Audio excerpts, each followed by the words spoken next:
sejam bem-vindos a mais um Previdenciando. Doutora Tatiana, doutora Daphne, e hoje vamos conversar do mais requerido benefício, auxílio-doença. Não é isso? Auxílio-doença é um dos benefícios mais pedidos, né? Recorde de atendimentos, geralmente é o que a gente mais atende. E um dos benefícios mais negados também, do INSS. Mais negados. Porque tem muitas peculiaridades, né? Sim. Tem muitos detalhezinhos que precisam ser observados na hora de fazer o pedido e que, se não for observado, não adianta nada. Sim. 3 requisitos principais, né? Incapacidade para o trabalho, por mais de 15 dias, qualidade de segurado e Tem carência. que estar contribuindo. Isso aí. Ou estar há pouco tempo sem contribuir. É isso aí. Qualidade de segurado em dia e carência, certo? Certo. Vamos lá, então vamos falar sobre incapacidade laboral. Primeiro, é o mais simples, eu acho, né? Precisa ter incapacidade para o trabalho, que, diferente do que a gente estava falando naquele vídeo sobre o BPC, é incapacidade para atividade, para ocupação habitual da pessoa, né? Tá trabalhando, tá pagando o INSS, não tá conseguindo trabalhar de alguma forma por mais de 15 dias. No caso de segurado empregado. A gente pode fazer o pedido do auxílio-doença no INSS, né? Mas aí é importante também a gente fazer algumas ponderações sobre a questão do surgimento da doença, sobre a qualidade de segurado e a doença. Sim. Né? E também a carência. Acho que a gente pode começar pela carência, que talvez seja o mais polêmico, né? A situação que eu acho que tem mais pormenores pra gente falar. A princípio, né, para quem nunca pagou o INSS, a gente tem aí a carência de 12 meses, né, como regra, pro auxílio-doença, certo? E uma carência hoje de reingresso De 6 meses. 6 meses. Isso significa que para você poder pedir o auxílio-doença primeiro, precisa estar pagando pelo menos há 12 meses do INSS.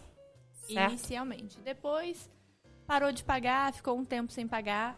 Para pedir um auxílio-doença de novo, você tem que estar pelo menos 6 meses contribuindo com o INSS. Exatamente. Temos diferenças, né? Temos algumas brechas legais?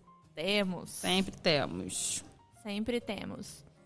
Hoje, você fez uma contribuição, está segurado do INSS para pedir o benefício de auxílio-doença até 1 ano e 45 dias após a última contribuição.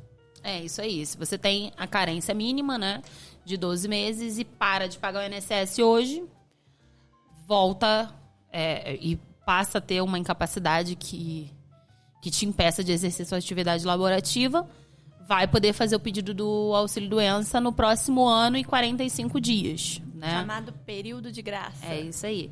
E esse período de graça, ele pode ser estendido por 2 vezes, né? Sim. A primeira vez, por conta de desemprego involuntário, se a pessoa ficar desempregada depois da dispensa e não conseguir mais emprego, a gente consegue prorrogar por mais 1 ano. E se ela tiver pago mais de 10 anos, né, mais de 120 meses de contribuição para o INSS, também consegue prorrogar por mais. Contínuos, né? Lembrando que esses 10 anos têm que ser contínuos.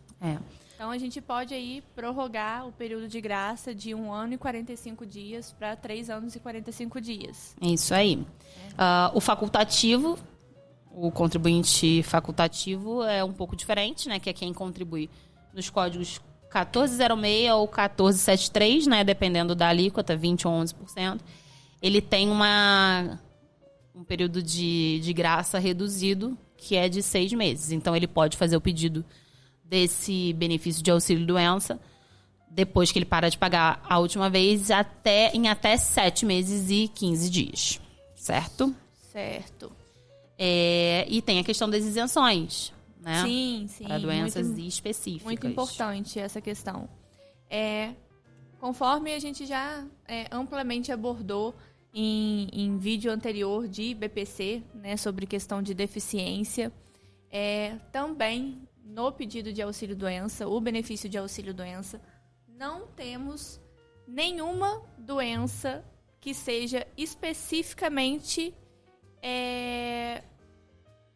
uma doença que dê direito ao benefício. De forma obrigatória. Não existe doença não existe nenhuma. Ah, eu sou portadora da doença tal. Tenho direito. Não é tenho direito. Ou vi em tal lugar, vi na internet. Exatamente. Assisti um vídeo no YouTube. Mentira. Não existe É nenhuma mito. doença certa que te dê direito ao auxílio-doença. Exatamente. Tá? O que existem são doenças que são isentas da carência, que é o que a gente estava falando antes. Né? Você não precisa... Você tem que ter feito uma contribuição. Porque precisa só ostentar, só ter a qualidade de segurado. Isso. E aí, existe lá um rol na legislação. A gente pode até dar uns exemplos, né? Neoplasia, câncer. Cardiopatia grave, pessoa que tem um problema sério de coração. Basta ter a qualidade de segurado. Pagou uma contribuição para o INSS, tem como fazer o pedido do auxílio-doença se tiver comprovada a incapacidade laborativa, né? E é muito interessante a gente falar sobre essa questão do pagou uma, porque tem a questão da doença pré-existente. Sim. Né? Gente, não adianta... Vamos ter a seguinte consciência. O INSS, né, Instituto Nacional da Seguridade Social, ele nada mais é do que um seguro. Né? A gente não contrata um seguro para o carro estando quebrado. Então, se hoje eu começo a pagar o INSS com o objetivo de daqui a 12 meses, né, que seria a contribuição inicial, pedir um auxílio-doença de uma doença que eu já possuo, você não vai conseguir esse benefício, a não ser que a doença seja agravada nesse período. A não ser em caso de progressão ou agravamento dessa doença, né? Porque é exatamente isso que você falou. A gente não tem como se filiar ao INSS já portador de uma doença incapacitante, né? Para o trabalho e esperar que o INSS vá cobrir essa situação. Não tem como, isso daí é inviável, a legislação proíbe. E é assim com qualquer tipo de seguro, de saúde, inclusive, também é dessa forma, né? E aí, infelizmente, não temos brechas legais, a não ser no caso de agravamento, que muitas vezes é o caso. É, né? O caso, né? Acontece. Mas, mais uma vez, a gente entra na tecla de que o auxílio de um profissional, exatamente, né, que eu ia falar, de direito previdenciário é muito importante, porque ele vai indicar aonde o seu médico assistente deve determinar o que aconteceu com o decurso da sua doença. É muito, muito importante, gente. O auxílio-doença, às vezes as pessoas não levam a sério essa questão, né? Sim. De que você precisa estar assistido por um profissional qualificado até para pedir um auxílio-doença. Mas fala, poxa, eu tô doente, eu só preciso de um auxílio-doença. E fui pedir, o INSS me negou. Gente, o auxílio-doença, como qualquer outro benefício previdenciário, ele tem as suas peculiaridades. Não é só marcar perícia. Não é só marcar perícia. Aliás, meu Deus do céu, o estresse que me dá. Marquei a perícia, fui e não passei, doutora. É sempre melhor procurar o advogado antes de marcar a perícia. Ah, mas por quê? Porque é fundamental. O advogado ele vai conseguir dizer quais documentos que a pessoa pode apresentar para você conseguir comprovar a tua incapacidade a partir do momento que você já tem a carência, né? Porque é exatamente essa questão. A carência, ela precisa estar completa quando você faz quando você desenvolve a incapacidade para o trabalho. Se ela não estiver completa, você não vai passar, né? Então, por mais que de repente você já estava investigando uma doença antes e ela só tenha sido diagnosticada depois, se você apresentar a documentação de que você já estava investigando antes de completar, né, a carência mínima, não vai passar. E aí faz o quê? Senta e chora, né? Então, a gente já salvou inúmeras pessoas de terem seus benefícios indeferidos justamente por análise de documento médico antes da pessoa ir na perícia, né? E é importante deixar claro que se você vai uma vez e faz uma perícia por conta daquela doença e não passa por falta de carência, aquilo vai ficar registrado no INSS para sempre. Sim. Né? Hoje a gente consegue até ter mais acesso do que há uns anos atrás. De uns 2 anos para cá, a gente consegue ter acesso direto ao site Meu INSS. Né? A gente consegue baixar todas as perícias que você já realizou. Então, foi uma vez com um laudo errado. Já era. Já era, porque vai ficar registrado lá, entendeu? Um caso de exemplo que eu uso sempre foi de uma situação que a pessoa foi fazer o pedido do auxílio-doença e olha só a situação. Não sei se você lembra desse caso. A pessoa ela tinha uma doença que era isenta de carência, bastava ela ter a qualidade de segurado. E ela agendou o auxílio-doença, foi na perícia apresentando documentação antes dela pagar. A primeira, né? Dela pagar. E aí não passou. E aí aquilo ficou registrado ali. E ela não conseguiu a declaração médica de agravamento da patologia, não teve progressão, e ela não conseguiu mais o auxílio-doença por conta daquela doença. E já era. Ficou registrado e agora a gente, por conta dela ter ficado com uma deficiência, aí que entra aquela questão polêmica da deficiência, incapacidade, doença, a gente está conseguindo o BPC para ela, entendeu? Mas, assim, é muito importante. É um benefício que é muito importante você ter assistência de uma pessoa que tenha realmente conhecimento daquilo que ela está fazendo, né? Daquilo para poder apresentar os documentos corretos no INSS. Sim. E aí, gente, a gente se esbarra, né, com 2 áreas, direito e medicina, que em momento algum devem ser inimigas, né? A gente deve se juntar. A gente está ali em prol de uma pessoa. Isso. Tratando a questão dela física, ajudando na saúde, e o outro tratando da verba alimentar dela. É isso aí. Os dois mexem com a vida da pessoa. Os dois mexem com a vida da pessoa. Então, nós temos livre acesso aos profissionais da medicina. Nós gostamos muito de fazer pedidos aos médicos, porque eles podem nos ajudar a ajudar o paciente dele a conseguir um benefício. É isso aí, um laudo médico bem feito, resolve 90% dos nossos problemas junto ao INSS. E vamos deixar claro aqui que a gente não está pedindo para a pessoa fazer, né, para o médico fazer nada que esteja fora das obrigações dele. A gente está pedindo para ele declarar apenas a realidade dos fatos, trazer ali, de fato, essa pessoa tem uma incapacidade, de fato, essa pessoa não pode trabalhar por causa disso. Constando todas as informações, a gente consegue ter sucesso em muita coisa. A gente consegue questionar laudos periciais, né, diante de uma assistência médica boa do paciente. Né? Isso é muito importante. Muito importante. E a outra possibilidade também de isenção de carência é para acidente de trabalho. Né? Sim. Também não precisa ter a carência mínima de 12 meses ou 6 no caso de reingresso, caso a pessoa sofra um acidente de trabalho. Certo? Outro ponto importante. Vamos lá.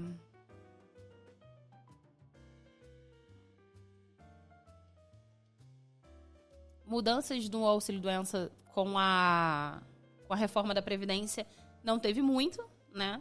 A principal, acho que, mudança que a gente teve em 2019 aí em relação ao auxílio-doença foi a questão do cálculo, porque para você alcançar o salário da pessoa mesmo, a gente tem 3 requisitos, né? Faz uma média, antes da reforma era uma média de 80%, das 80% maiores contribuições para o INSS de 94 para cá, agora são 100%. Basicamente, soma todas as contribuições que a pessoa fez, divide pelo número de parcelas pagas, né? E aí, desse percentual, é pago para a pessoa 91%, né? No caso do auxílio-doença. E tem aquela regra de ser limitada à média dos últimos 12 meses também. Sim. Né? Mas as mudanças não foram tão prejudiciais no caso de um auxílio-doença, né? Continua a pessoa recebendo aí 90% do que ela teria direito. O que mudou e que a gente vai conversar no próximo vídeo é a aposentadoria por invalidez, que nem sempre vale a pena. A aposentadoria por invalidez é um complicador. Todo mundo pensa, vou me encostar no INSS. Nem sempre vale a pena. Não. E é isso. E uma questão que a gente tem tido muito também é sobre doenças específicas, né? Justamente por conta daquela questão que a gente estava falando no início. As pessoas chegam pra gente com uma doença específica e acham que por conta de ser portador de uma determinada enfermidade que tem que ter direitos específicos, tem direito a aquele benefício. Não, tem que ser reconhecida a incapacidade, né, laborativa. E um dos maiores exemplos que a gente tem é a fibromialgia. Sim. Né, os portadores de fibromialgia procuram muito a gente e a maioria deles super revoltado porque não consegue obter os benefícios de auxílio-doença direto no INSS, né? E sempre que a gente tem que ter em mente, né, o que o segurado tem que levar sempre em consideração, é sim um laudo médico. O laudo médico é muito importante. Então, a questão da fibromialgia, ela depende muito de como ela vem descrita no seu laudo médico.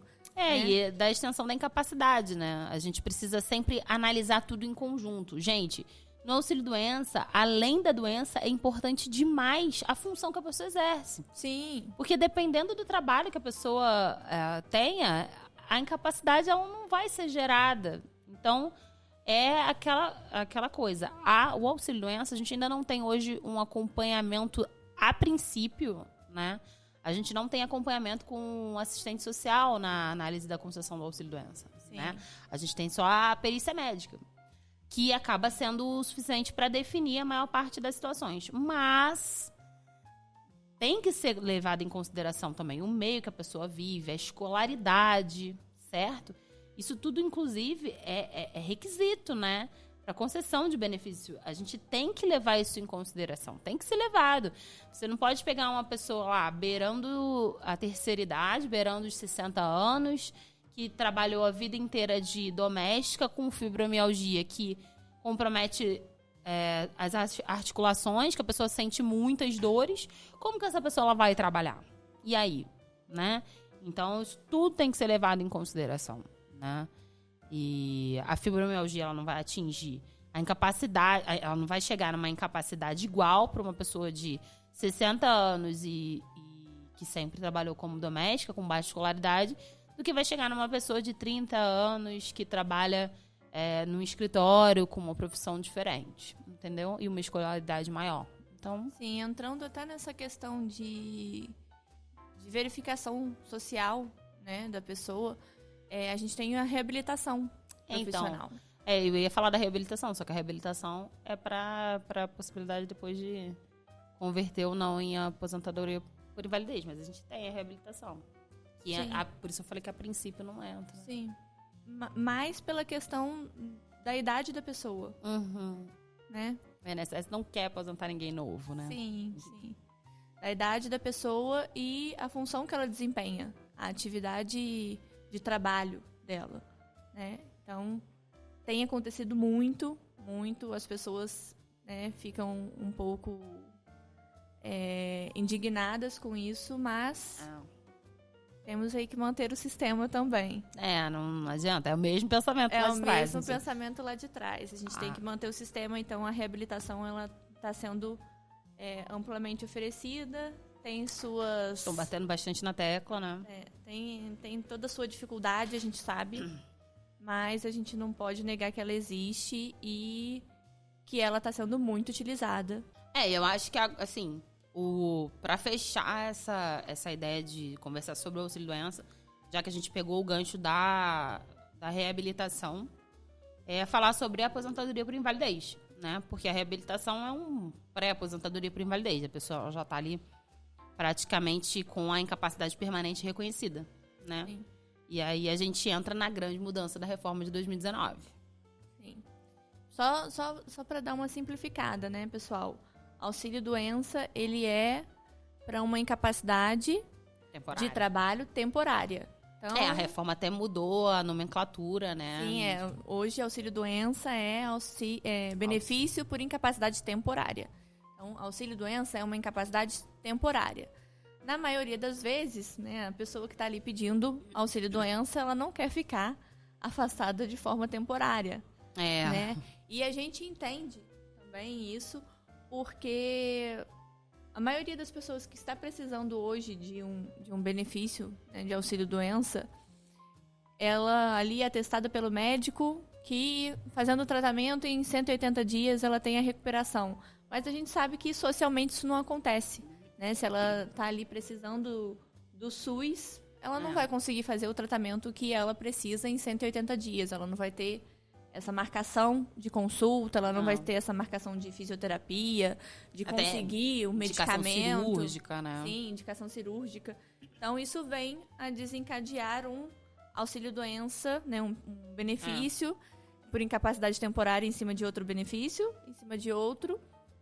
Muitas vezes se tenta a reabilitação, não sendo possível, a gente já entra na questão da na aposentadoria por invalidez, que também mudou o nome. E aí, benefício por incapacidade permanente.